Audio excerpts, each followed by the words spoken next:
It's that time of the year. By the way, I had to show out. I love this tie. I'm gonna show it to y'all later. I'm gonna get a close-up of the tie.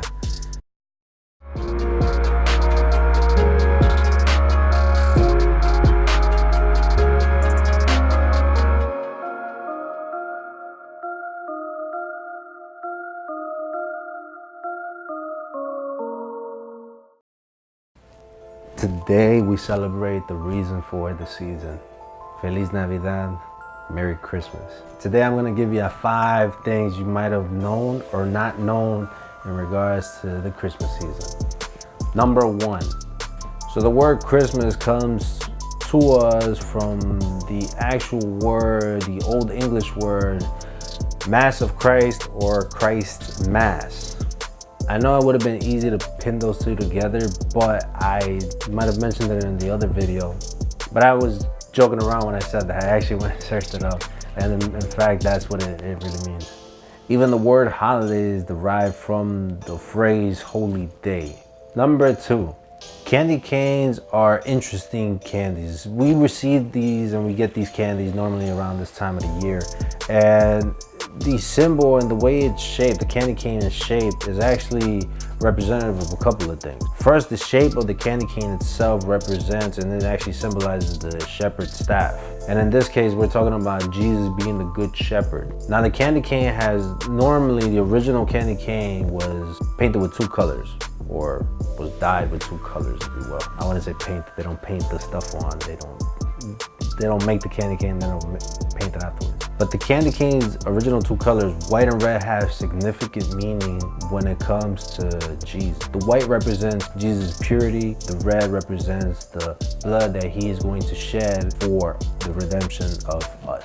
Number 3, the town in which Jesus was born, Bethlehem, actually means house of bread. So funny enough, Jesus, when he talked to the disciples in the Last Supper and he told them, receive my body, when he was talking about himself, funny enough, he was born in the town that was referred to as the house of bread, and Bethlehem was his house, and he is the bread of life. So you can kind of make that connection and how God made it happen that way, and how Jesus was born in Bethlehem.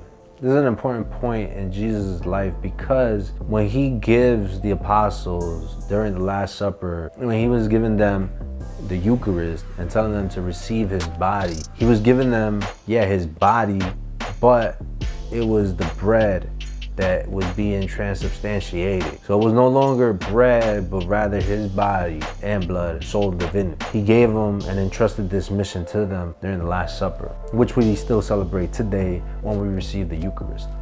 I put the Bible references here that reference Jesus speaking about his body as the bread of life, or having the discourses with the apostles in regards to him being the bread of life. Number 4, the abbreviation Xmas is actually appropriate. There's nothing wrong with it. I actually had an idea years ago that I thought people were trying to abbreviate Christmas and make it into Xmas. While I had this idea, I actually thought that this was actually wrong at that point. But this practice of abbreviating Christmas into Xmas was actually being found in the writings of the early monks in the early church. And the letter X is actually the Greek letter chi. The Greek letter chi is actually the symbol or representative of Christ, the first letter in Christos. Number 5, contrary to popular belief, Jesus was actually born in a cave. We have this image of the manger or the inn, where Jesus was born as being this house or a stable where animals were being kept. Now, the reason why he was born in a cave instead of this manger or this house was actually more because of the way the ancient Israelites would build their homes. Most of their homes were built with stone, and they would prefer to build their homes near caves because of the terrain and the environment itself. They understood that the environment would affect the homes if they were built out of anything else. It would affect, especially with the heat out there, sometimes being a little bit more dry. They made sure that these homes and these houses would be able to survive in those type of conditions. And with that, today we're gonna wrap up If you got anything from this video, make sure you hit that like button, leave a comment down below. Let me know what was one of those things that you didn't know or you might have known about all the 5 points. But anyways, just leave a comment down below. If you took anything away from this video, consider subscribing to the channel. I'm going to continue producing more and more content, videos of this nature and other different content that you can find on the channel. And hit the notification bell so that way you stay up to date with all the brand new content. Not gonna make it long today.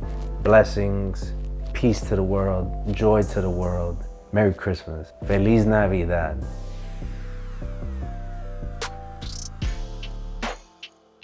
Hey, so by the way, what y'all think about this hat? What y'all think about the hat? I personally like it. I think it's dope, but I've always enjoyed these type of hats. The ones with the flappy ears, because they cover your ears. I don't know. I enjoy these. Don't judge me.